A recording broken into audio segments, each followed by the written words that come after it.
Hi and welcome back to my channel. So today it's gonna get a bit real, like a bit of too much information type reel about body changes during pregnancy.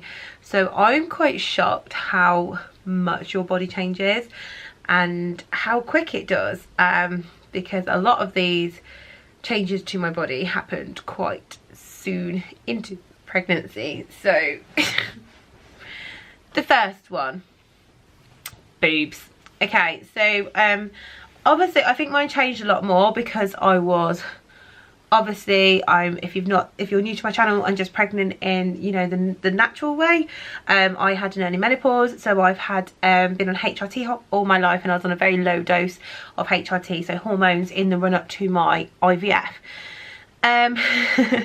So when I went on the prep for my IVF, my boobs, I think they grew a size in a week. And that was September, so by transfer date in December I was up like 2, maybe 3 cup sizes, and they were so sore. They were like rocks. They were like pregnancy boobs anyway, before I was even pregnant.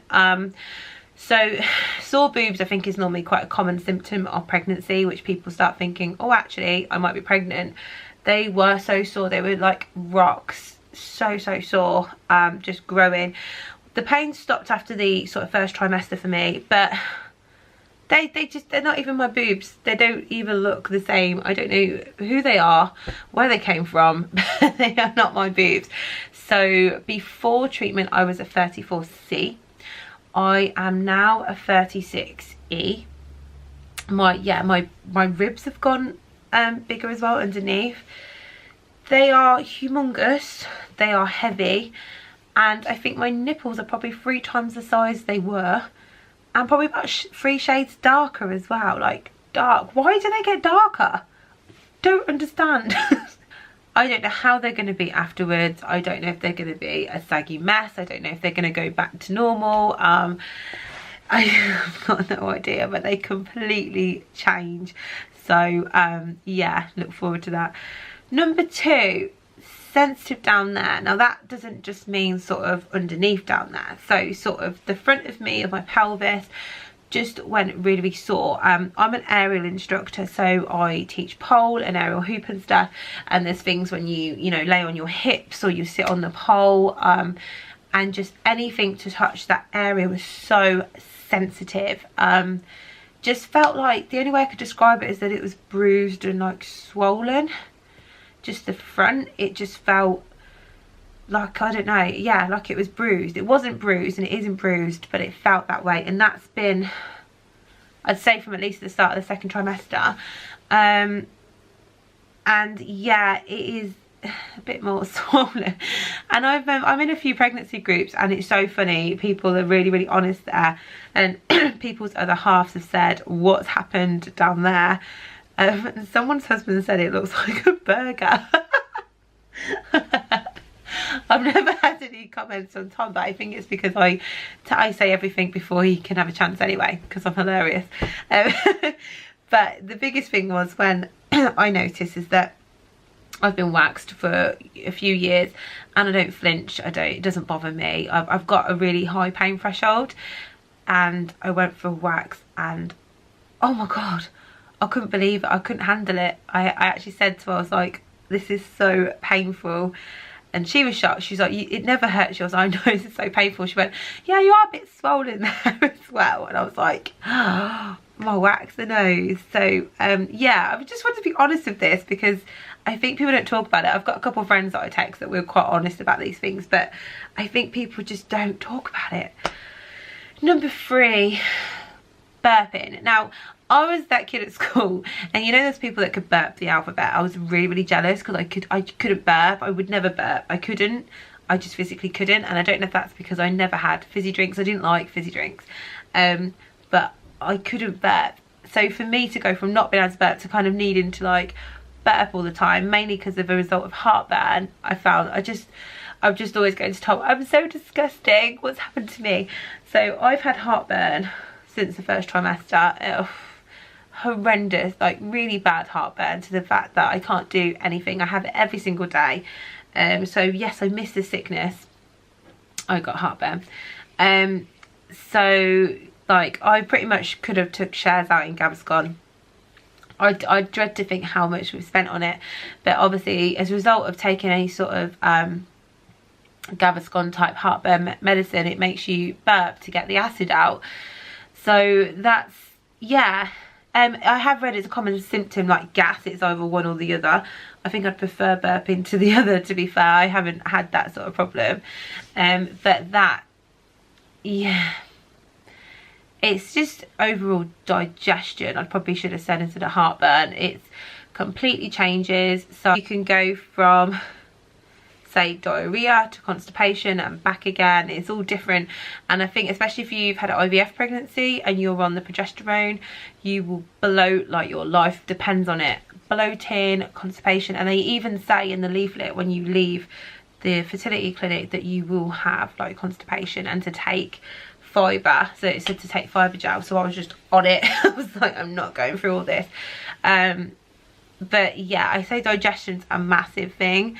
And so I have the heartburn, and at the moment I feel constantly full. So if I eat anything carby and have a drink at the same time, I'm done for like 5-6 hours. I just feel horrendous. Like, not sick as in I'm going to throw up, but just sick that I'm so full. I feel really uncomfortable. Number 4, extreme tiredness. This just happens like straight away. This happened like the day after my transfer. But so tired, and I remember a few mornings getting up, having breakfast, and then feeling like I needed to go back to bed. When you get to about the 3rd trimester, you go to bed to sleep. It just goes. I think it's prepping you for the baby, but it'll either be a night of worry, it'll be a night of being really hot. So I'm getting really, really hot at the moment. It's getting comfortable as well. So I've figured out how to sleep now.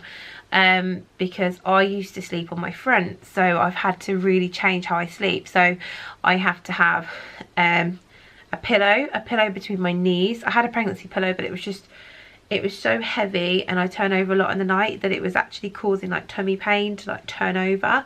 So I have a normal pillow between my knees. I kind of have a blanket that I can lean on as well, and at the moment I just have my duvet cover. Is out. Duvet cover because it's just too hot. Right, my biggest tip is to get yourself some panty liners. And again, I was told to do this by a friend that had been through IVF, because if you have to have progesterone pessaries, you'll know what I'm talking about anyway. You want to have panty liners, and it kind of just followed from there, because I've had spotting on and off throughout the pregnancy. So they actually say wear a pad, because then you can monitor, you know, how much or how little and the colour of what's coming out. So from then on, I've pretty much, yeah, I think I've worn one every day of pregnancy. It's just a bit reassuring that you do kind of get used to kind of just checking what's in there, because, you know, there's loads of signs of things going wrong. So yeah, it might sound gross, but I've done that every day of pregnancy.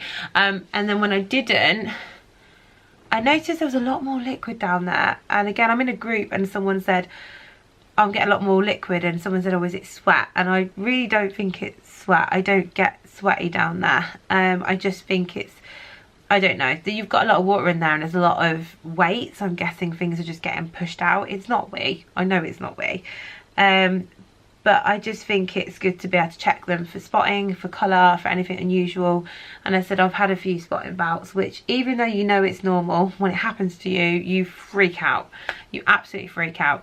And I'm wearing them especially now because I'm towards the end of pregnancy. So I want to check I won't miss it, that I won't miss the mucus plug, and just checking that I'm not losing too much fluid in case I'm, you know, losing my waters, things like that. So yeah, that happens as well. So, you know, your nipples and your boobs change, you get a lot more sensitive. Digestion, you know, burping, gas, bloating, extreme tiredness, leakage from down below. I haven't had any breast leakage. I know some people have had it that have got the same due date as me quite early on, but I haven't had that yet.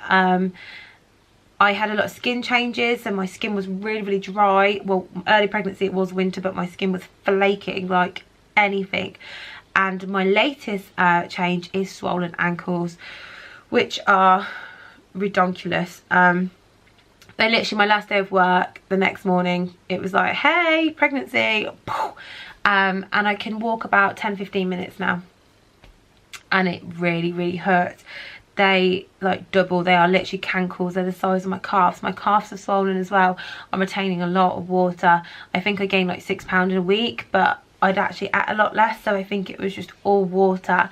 As I said, it doesn't help that it's hot here at the moment. I have actually got ankle-shaped ankles at the moment, but yeah, it's getting worse. So I'm having to soak my feet in cold water at night, and it's just this weird feeling. You can feel all the water draining down to your ankles. It's the strangest thing I've ever experienced ever. But yeah, those are like my body changes I've had during pregnancy, which I had no idea would happen. I thought you'd just get a bump. Naive. So let me know what sort of things you've had and in my last few weeks that I might still get to experience. And I'll see you next time. Bye guys.